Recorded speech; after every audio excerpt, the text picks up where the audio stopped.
ಆಂಜನೇಯ ಸ್ವಾಮಿಗೆ ಶ್ರಾವಣ ಮಾಸದಲ್ಲಿ ಆಂಜನೇಯ ಸ್ವಾಮಿಗೆ ಹರಕೆ ಹೊತ್ತ ಭಕ್ತರು 4 ವಾರ ಕೂಡ ವಿಶೇಷ ಪೂಜೆ, ಅಭಿಷೇಕ, ದಾಸೋಹ ವ್ಯವಸ್ಥೆ ಮಾಡುತ್ತಾರೆ ಎಂದು ತೊರೆಕೋಲಮನಹಳ್ಳಿ ಪೀತಾಂಬರ್ ಹೇಳಿದ್ದಾರೆ.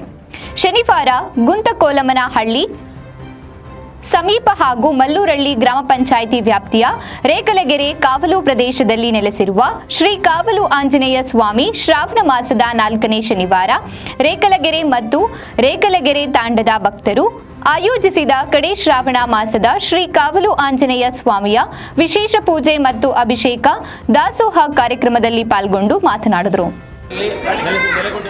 ಶ್ರೀ ಕಾವಲು ಆಂಜನೇಯ ಸ್ವಾಮಿಯ ಇತಿಹಾಸವನ್ನು ನಾವು ಹೇಳಬೇಕು ಅಂತ ಹೇಳಿದರೆ, ನನಗೆ ಸಂಶೋಧಕರು ತಿಳಿಸಿದ ಪ್ರಕಾರ ಸುಮಾರು 400 ವರ್ಷಗಳ ಹಿಂದಿನ ಇತಿಹಾಸವನ್ನು ಇಲ್ಲಿ ಹೇಳ್ತಾರೆ.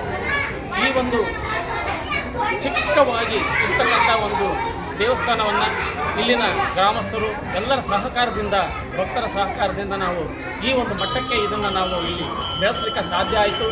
ಪ್ರತಿ ವರ್ಷವೂ ಸಹ ಶ್ರಾವಣ ಮಾಸದಲ್ಲಿ 4 ವಾರಗಳು ಸಹ ಪೂಜೆ, ಅಭಿಷೇಕ ಹಾಗೆ ಅನ್ನಸಂತರ್ಪಣೆ ಸಹ ಇರುತ್ತೆ.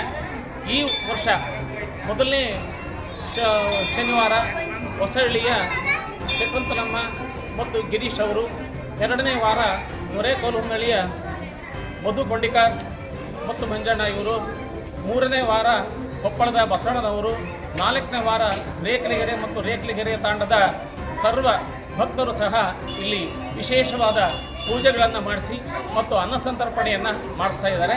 ಪ್ರತಿ ವರ್ಷವೂ ಇಂತಹ ಒಂದು ಪೂಜಾ ಕಾರ್ಯಗಳು ನಡೀತಾ ಇದ್ದಾವೆ. ಇದಕ್ಕೆಲ್ಲ ಗ್ರಾಮಸ್ಥರ ಇಲ್ಲಿ ಎಲ್ಲರ ಸಹಕಾರದಿಂದ ಈ ಒಂದು ಕ್ಷೇತ್ರಕ್ಕೆ ತುಂಬ ಅಭಿವೃದ್ಧಿಯಾಗಿದೆ.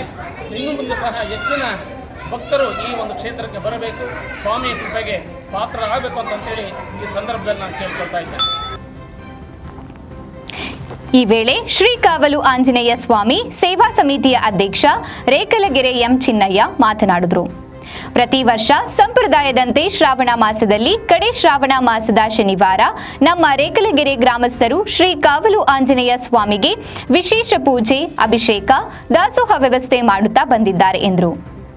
ಇದೇ ಸಂದರ್ಭದಲ್ಲಿ ಶ್ರೀ ದೇನಾ ಭಗತ್ ಸ್ವಾಮೀಜಿ, ಶ್ರೀ ಕಾವಲು ಆಂಜನೇಯ ಸೇವಾ ಸಮಿತಿ ನಿರ್ದೇಶಕರಾದ ಗುಂತಕೋಲಮನಹಳ್ಳಿ ಮುಖಂಡರಾದ ಚಂದ್ರಣ್ಣ, ತಿಪ್ಪೇಸ್ವಾಮಿ, ರೇಕಲಗೆರೆ ಅಶೋಕ್ ಸೇರಿದಂತೆ ಭಕ್ತಾದಿಗಳು ಇದ್ದರು.